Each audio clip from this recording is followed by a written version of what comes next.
Hi, and welcome to Dr. Brainwaves. Today, Dr. Rochelle is going to do a second part of her exciting urticaria or hives series. As you know, urticaria and hives are the same.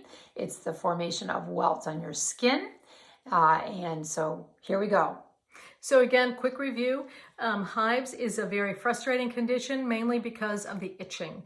And usually the hives are migratory, so they come and go, and they move around.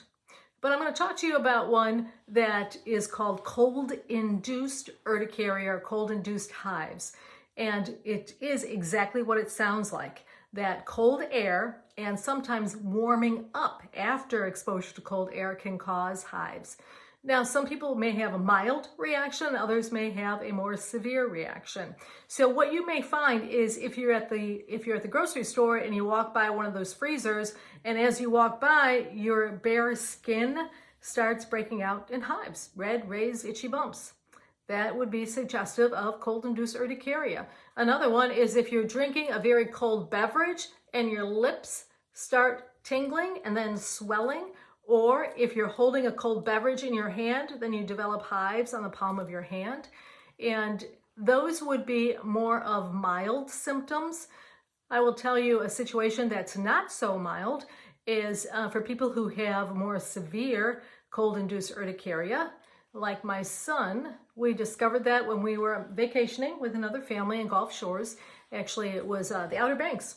And he was in the water, and you know the kids love being in the water, and they were doing the bodyboarding and some of these other activities, and he comes out and he's got this terrified look on his face, and he said, "Mama, look at me."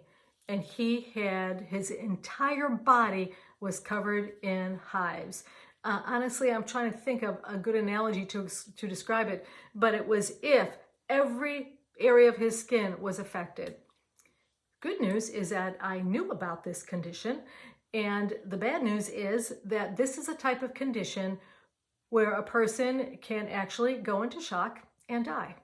And if a person has cold-induced urticaria and they swim because there the water was very cold, if you jump in the water and you are not prepared or you don't know you have this, and most people are aware that they have this, then their blood pressure can drop very quickly and they can go into shock. Which is why three things need to happen. One is a person who has a more severe type of cold-induced urticaria need to swim with a partner at all times. They have to have that buddy system. And they need to carry auto-injectable epinephrine in the form of an IVQ or an EpiPen. And they also need to teach everyone around them of their condition, and they have to be informed as to how to use that auto-injectable device.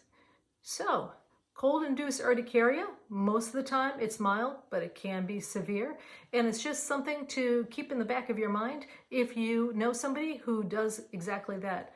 Their hand breaks out when they're holding something cold, their lips break out when they're drinking something cold, or if they're exposed to cold water, they can have a reaction. Stay tuned. We've got a lot more little pieces of information about urticaria.